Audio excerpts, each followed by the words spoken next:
Hey everyone, welcome back to my channel. Today I wanted to talk about the new movie Top Gun Maverick. Top Gun Maverick is the sequel to the original Top Gun film back from 1986 and puts us about 30 years in the future past the first film. I grew up watching the original Top Gun, so I knew that I wanted to see this one in theaters. The synopsis is as follows. After more than 30 years of service as one of the Navy's top aviators, Pete Maverick Mitchell is where he belongs, pushing the envelope as a courageous test pilot and dodging the advancement in rank that would ground him. Training a detachment of graduates for a special assignment, Maverick must confront the ghosts of his past and his deepest fears, culminating in a mission that demands the ultimate sacrifice from those who choose to fly it. This movie is directed by Joseph Kosinski, whose most notable films are Oblivion and Tron Legacy. And dare I say a Tron Legacy sequel sometime soon, maybe? If we can wait this long for James Cameron to make a sequel to Avatar, then we can wait this long for Joseph to make a sequel to Tron. But without further ado, let's get into the 6 things that make a movie great. 1. The plot. When I first saw the trailer for this movie, I wondered what they were going to do with the plot. Top Gun really seemed like a one-off kind of movie, so for them to make a sequel, I was really interested in seeing what they would do. But I actually enjoyed it a lot. Maverick is forced to be reassigned back to Top Gun, where he's a bit out of his element because he's having to be the teacher instead of being a fighter pilot himself. He attempts to train all of these top airmen and airwomen to go on this mission that seems impossible with only 3 weeks to train for it. And to throw a wrench in the mix, Goose's son, Bradley Bradshaw, played by Miles Teller, is one of those top recruits. Even though the plot for this film was really simple, I think they added a lot of dynamics that made it really interesting and super intense along the way. Especially in the last quarter of the film, I thought this movie was going to end like 3 different times, but it turns out the plot wasn't quite finished. I think they did a good job progressing the plot as all these pilots are coming together and training together and there's tension. And honestly, it's been a while since I've seen a movie this simple execute the plot this well. Yeah, there is some fan service along the way, but that is not the plot of this movie, which is super easy to mess up when you're attempting to resurrect something as classic as Top Gun. So I think Kosinski did a great job with the direction of this film, so plot gets a thumbs up. 2 is family friendliness. You know what? I'm really proud of this film. It seems today it takes a good director to not push a sequel film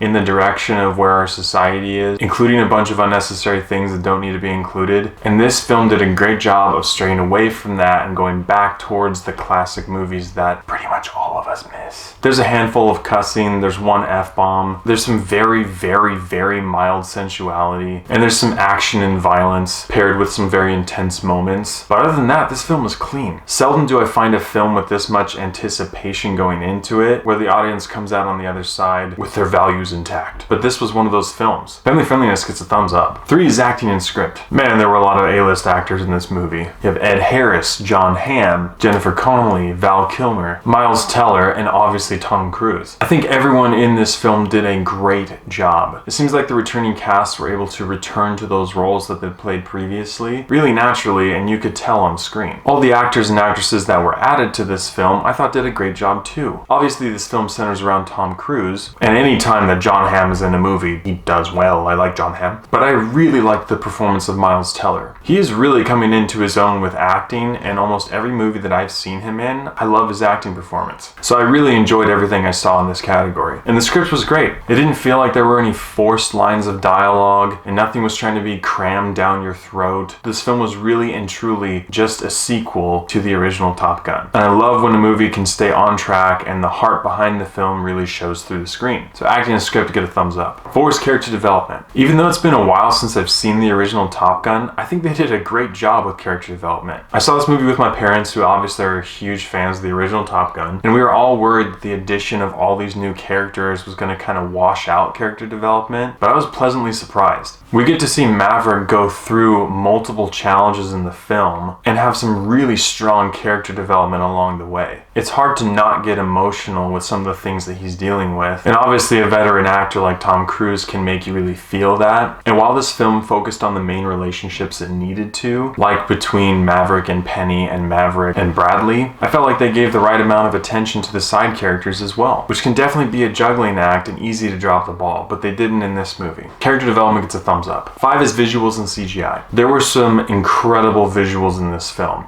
Some of the panning shots were amazing. Some of the scenery shots we get to see while flying through the air were super vivid and awesome. And if there was CGI in this film, you couldn't tell. Everything looked very vivid, very real. All the explosions were great. And the fact that Tom Cruise loves to do his own stunts, I think just added to all of the awesome content that we got to see in this category. So visuals and CGI get a thumbs up. And 6 is rewatchability. It can be really, really difficult to make a sequel for a classic film or for any film for that matter. And we've seen a lot of directors fail. And I don't think that this movie falls into that category. This film was handled with dignity and with respect to the original film, but it had a lot of awesome dynamics and intense moments of its own that made it a really great film to watch. There were so many moments when I was on the edge of my seat, and that says a lot for a movie that's about 2 hours and 20 minutes long. And I'm happy to say that this movie is just as rewatchable as the original. So rewatchability gets a thumbs up. With all areas considered, I have to give Top Gun Maverick a 9 out of 10.